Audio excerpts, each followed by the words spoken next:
So business rules, we use this market basket analysis for extracting to improve your businesses. Like we are going to use this association rules.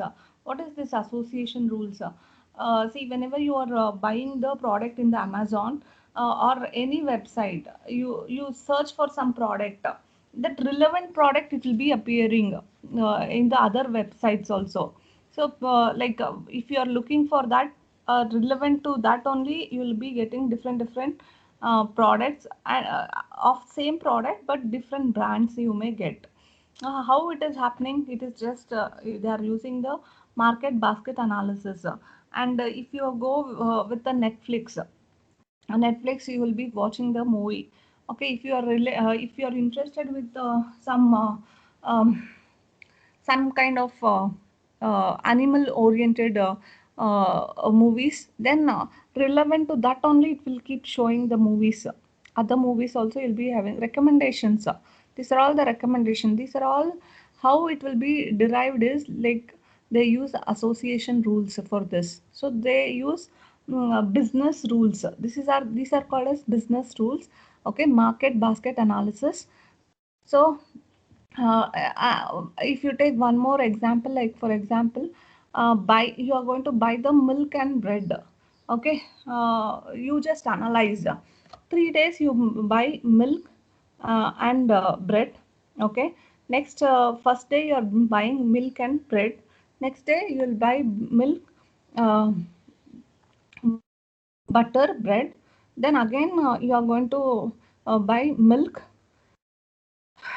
and uh, cocoa. So now all the days we are buying the common product was milk, and we know that almost 75% we were buying milk and bread, but cocoa we were buying only one time. That is, we are going to use this association rules like probability. I may have 100%. I may have 50%. I can buy from this. By this, what you will get to know, okay, you if you keep as a grocery store, if you keep milk and bread together, definitely you will have the income profit for that business, because every day all the people will buy milk and bread.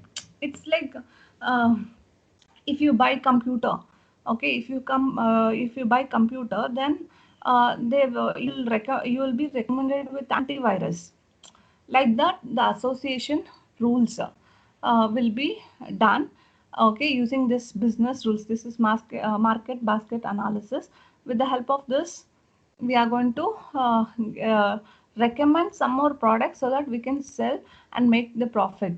So this is again a data mining output. It will be represented in the form of business rules. Okay, the data mining output can be represented in the form of decision tree, then very important question, decision tree, then regression, business rules, and centroid. These are the four ways we can represent the data mining output. Next, evaluating data mining results. Okay, how do you evaluate the data mining results? Okay, we do some predictions. Okay, we are going to calculate some accuracy. See, data mining, there are two primary kinds of data mining process. One is supervised learning and the other one is unsupervised learning. We'll see what is this supervised learning. In supervised learning, data will have the labels. That means data will have the names, but in unsupervised data will not have the names. Some patterns we have to identify. With the patterns we are going to analyze. So we will not have any names for the or labels for the unsupervised data. But supervised learning, you'll have the names. As we have seen, decision tree classification, these are all comes under supervised learning only. See, the decision model can be created using past data. Using past data, you can model, you can create a decision model. Okay, so that model can predict the future, future instances. That means from past data, you are going to predict the future. That is called as supervised learning. And in supervised learning, as I told, data has labels. Okay, that means with the help of these labels, we can predict in future what happens. See, I told you the same example, that decision tree, where you have two attributes like wind and rainy season. So whether the person can play tennis or not, we don't know. It depends on the attribute. If it is rainy, either he can play or he may not. Okay, if it is rainy, he may not play. If it is not raining, then he may play. So he may play. Similarly, if it is wind, then he may not play. If it is not wind, then he may play. So mm, these are the this is how we represented the decision model. So from the analysis, we are going to derive the conclusion. So you are getting the prediction. Okay, you may get 100%, you may not get 100%. That means what? It's just a accuracy. Okay, we cannot say that 100% everywhere you will get. It's just an accuracy. Okay, merely you may get. But this in machine learning, you have already studied all these things. You are going to feed the data to the, you are going to train the data, isn't it, to the machine. With the help of that, you're going to predict future, but you will not say that it's 100%. You will have some accuracy. Okay, so from accuracy, you're going to tell it.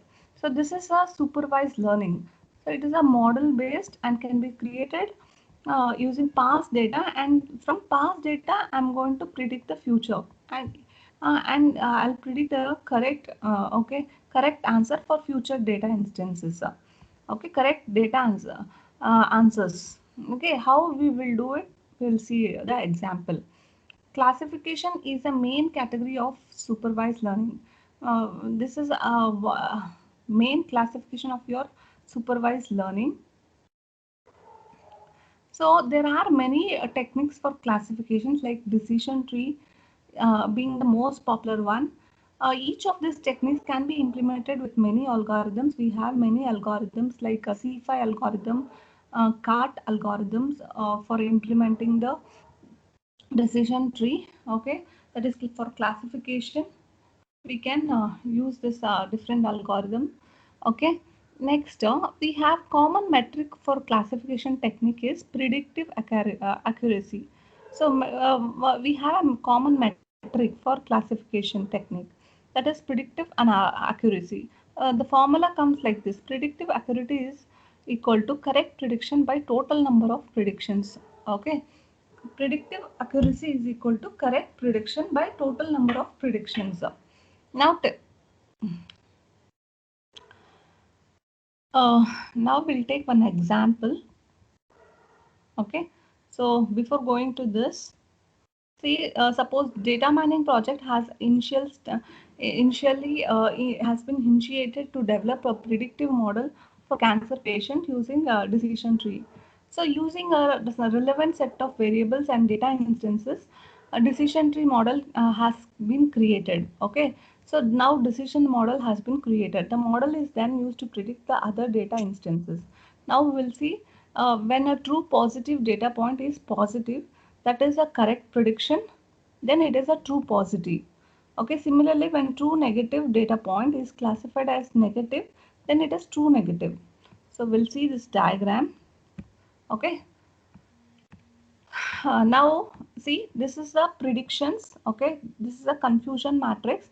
See, it's a question paper question. Explain confusion matrix. You have to draw this diagram and you have to explain this. Okay, so you will be having confusion matrix. You have true classes and predicted classes. Okay, this is all like prediction. We do the prediction. Okay, this is your true classes. We have two scenario. One is positive and the other one is negative. Here also positive and negative. Now, what they are telling is, see, when a true positive data point, see, when a true, now positive data point, okay, this is a data point. When a true positive data point is positive means is this prediction. prediction is positive. Okay, when a true data point, when a true positive, data point is positive, then uh, that is called as correct prediction. Okay, that is a correct prediction and called as true positive. So that is the correct prediction. When a true positive data point is positive, that is a correct prediction, and it is called as true positive. Okay. Next, similarly, when a true negative, okay, when a true negative data point is classified as negative, when a true data point, when a true data point is classified as negative, okay, then that is true negative. Can you see the diagonal? So it is a true negative. Again, similarly, when a true negative data point is classified as positive, is classified as positive, then it's a false positive. Then it will be a false positive. Okay, when a true positive is classified as negative, then false negative. So you'll get the formula like this. In diagonal, you'll get the correct uh, value, that is predicted accuracy will be that is true positive plus true negative divided by total number of see, correct prediction by total number of predictions. That was the formula we have seen, no? This is the formula we have seen. Predictive accuracy is equal to correct predictions by total number of predictions.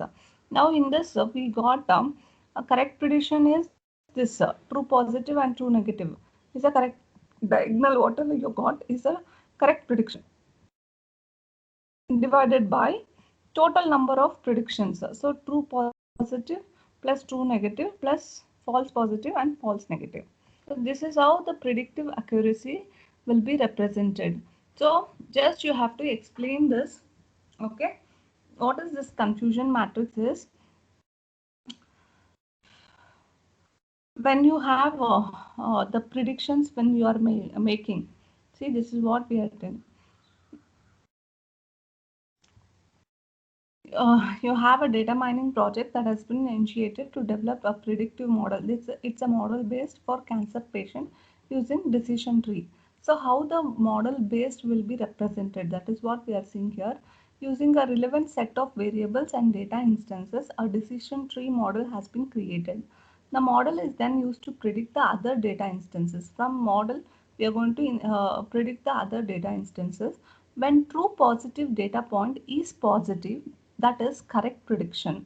Okay, we call it as true positive. That is what we are telling here. When true positive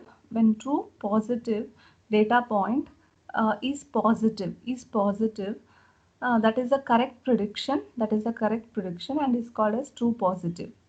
Okay, when a true negative data point is classified as negative, okay, then we call it as true negative. Okay, when a true positive is classified as negative, then it will become false negative. When true negative is classified as positive, then it will be false positive. So this is how it will be represented. This is what you have to explain. This diagram you have to write, and whatever the 4 points that we have told, no, when it will become true positive, when you will be having true negative, and you have to write this formula. This is what you have to explain for the confusion matrix.